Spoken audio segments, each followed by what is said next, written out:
बिस्मिल्लाहिर्रहमानिर्रहीम। इस video lecture में बीएस फिज़िक्स एचआर के चैप्टर ग्रेविटेशन का topic energy consideration in planetary and satellite motion discuss करते हैं। यानी जो ऑर्बिट के अंदर सैटेलाइट या जो प्लैनेट है इसकी जो एनर्जी है इस टॉपिक के अंदर डिस्कस करते हैं। तो गिवन है कि consider a planet of mass m revolving around the son of mass m in elliptical orbit. जैसे कि एक प्लैनेट है जिसकी मास m है, सन के यानी अराउंड जो है रिवॉल्विंग कर रहे, सन मास m है इन एलिप्टिकल ऑर्बिट, और इस तरह से ये जो प्लैनेट है ये एलिप्टिकल ऑर्बिट के अंदर रिवॉल्विंग कर रहे। Here the energy of the planet is equals to the sum of kinetic energy and potential energy. अब ये जो सैटेलाइट है इसकी जो टोटल एनर्जी है यानी E बराबर होगा the sum of kinetic energy plus potential energy के इक्वल होगा। यानी यहाँ पर हमारे पास लेट सपोज एक इक्वेशन बना E is equals to kinetic energy plus potential energy, so this is equation 1। अब यहाँ पर ये जो पोटेंशियल एनर्जी है हमें मालूम है कि यहाँ पर पोटेंशियल एनर्जी जो है ये ग्रेविटेशनल पोटेंशियल एनर्जी होगा। जैसे कि ये जो potential energy gravitational potential energy के बराबर होगा, यानी U के इक्वल होगा। जैसे कि हमारे पास ये जो पोटेंशियल एनर्जी है ये बराबर हो जाएगा P dot E is equals to U, और ग्रेविटेशनल पोटेंशियल एनर्जी की वैल्यू माइनस GM, जैसे कि मास हमारे पास सन की mass of the planet divide by R square आ जाएगा, जैसे कि R आ जाएगा। जैसे कि इसको हमने यानी इस इक्वेशन को हमने प्रीवियस जो लेक्चर है इसके अंदर डिस्कस किया था। तो लेट्स सपोज ये बना हमारे पास इक्वेशन 2, यानी ये पोटेंशियल एनर्जी की वैल्यू है, इसको हमने इक्वेशन 1 के अंदर रिप्लेस करना होगा। अब आ जाते हैं काइनेटिक एनर्जी की वैल्यू को फाइंड करने के लिए। तो जैसे कि हमें मालूम है the planet revolving around the sun, the planet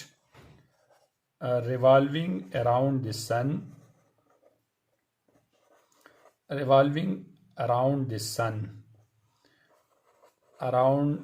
sun, यानी सन से जो है रिवॉल्विंग कर रहे द ग्रेविटेशनल फोर्स। अब यहाँ पर जो ग्रेविटेशनल फोर्स है यानी the gravitational force is equals to, यानी यहाँ पर इस बॉडी के ऊपर जो ग्रेविटेशनल फोर्स है ये बराबर होगा is equals to the centripetal force, यानी ये बराबर होगा centripetal force act on satellite या जो प्लैनेट है इसके ऊपर जो लग रहे इसके बराबर होगा। तो यहाँ पर जो ग्रेविटेशनल फोर्स है यानी Fg जो है यहाँ पर बराबर होगा, जैसे Fg is equals to Fc के इक्वल होगा। अब अगर इसके अंदर हम वैल्यूज रिप्लेस कर देते हैं तो Fg की वैल्यू जो है, जैसे कि हमारे पास G mass of the sun, mass of the planet divide by जो ग्रेविटेशनल फोर्स है यानी R square is equals to, और सेंट्रीपिटल फोर्स जो है mv square divide by R आ जाएगा। इस तरह से R के साथ कैंसिल हो जाएगा। हमने काइनेटिक एनर्जी का इक्वेशन बनाना है, तो जो इक्वेशन हमारे पास आया यानी m divide by R is equals to यहाँ पर आ जाएगा mv स्क्वायर। अब अगर इस इक्वेशन की जो दोनों साइड को अगर हम 2 से डिवाइड कर देते हैं, यानी divide both side by 2, divide both side of above equation by 2। अब अगर 2 से हम इसको डिवाइड कर देते हैं तो ऊपर वाला इक्वेशन हमारे पास आ जाएगा, यानी GM small m divide by 2R is equals to यहाँ पर 1/2 mv स्क्वायर आ जाएगा। अभी जो 1/2 mv स्क्वायर है ये बराबर है, यानी ये काइनेटिक एनर्जी का इक्वेशन है, ये बराबर हो जाएगा काइनेटिक एनर्जी के। अब इस तरह से अगर इस इक्वेशन के अंदर हम ये वाला वैल्यू रिप्लेस कर देते हैं तो काइनेटिक एनर्जी जो है यहाँ पर बराबर हो जाएगा kinetic energy is equals to, जैसे कि GM small m divide by 2R के इक्वल हो जाएगा। और लेट सपोज ये बना हमारे पास इक्वेशन 3। अब इस तरह से जो इक्वेशन 2 है और जो हमारे पास काइनेटिक एनर्जी इक्वेशन 3 बना, तो इन दोनों को इक्वेशन 1 के अंदर रिप्लेस कर देते हैं।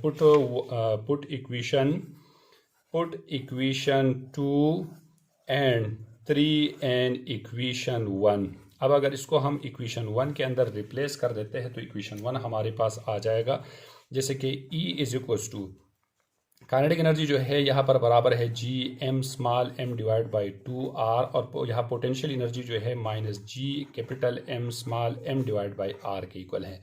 अब इसका अगर हम एलसीएम ले लें तो E इज इक्वल्स टू, यहाँ पर हमारे पास यानी 2R जो है एलसीएम हो जाएगा, और इस तरह से GM small m minus 2GM small m आ जाएगा। इस तरह से -2 से 1 माइनस हो जाएगा तो E हमारे पास बन जाएगा, यानी E इज इक्वल्स टू यानी -GM small m divide by 2R आ जाएगा। इस तरह से ये बना हमारे पास एनर्जी का equation. So this is equation 4। यानी जो इक्वेशन 4 है, इक्वेशन 4 यानी इन इक्वेशन 4, अब इस तरह से ये हमारे पास टोटल एनर्जी है जो यानी जो प्लेनेट है या जो सैटेलाइट है ऑर्बिट के अंदर, जो इसकी एनर्जी है -GM small m divide by 2R के इक्वल होते हैं।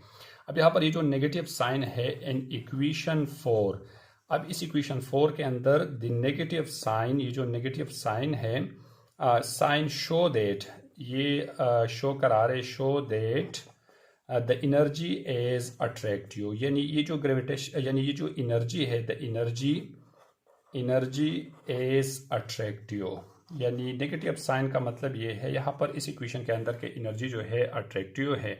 Due to such energy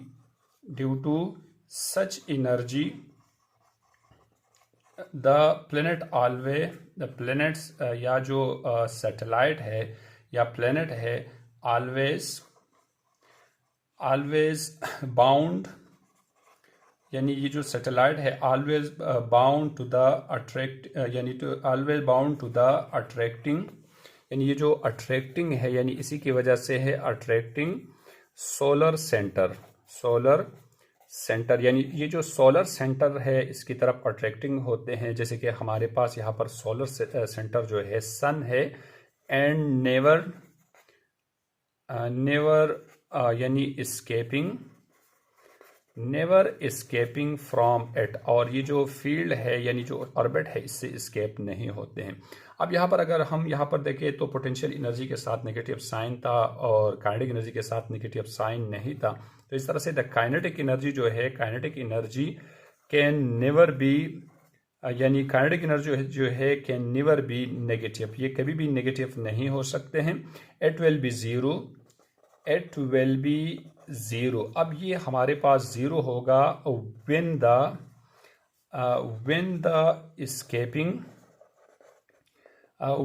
the planet जो है या हमारे पास जो सैटेलाइट है एस्केपिंग फ्रॉम, यानी ये जो यानी ये अगर इसको जैसे कि अगर ये नेगेटिव होगा, यानी एस्केपिंग टू द इन्फिनिटी, जैसे कि अगर ये इन्फिनिटी तक जाते हैं तो इस वक्त जो है काइनेटिक एनर्जी जो है इसकी वैल्यू ज़ीरो होगा, और अदरवाइज जो है काइनेटिक एनर्जी कभी भी माइनस नहीं हो सकते, लेकिन सिर्फ इन्फिनिटी पे हमारे पास ज़ीरो होगा।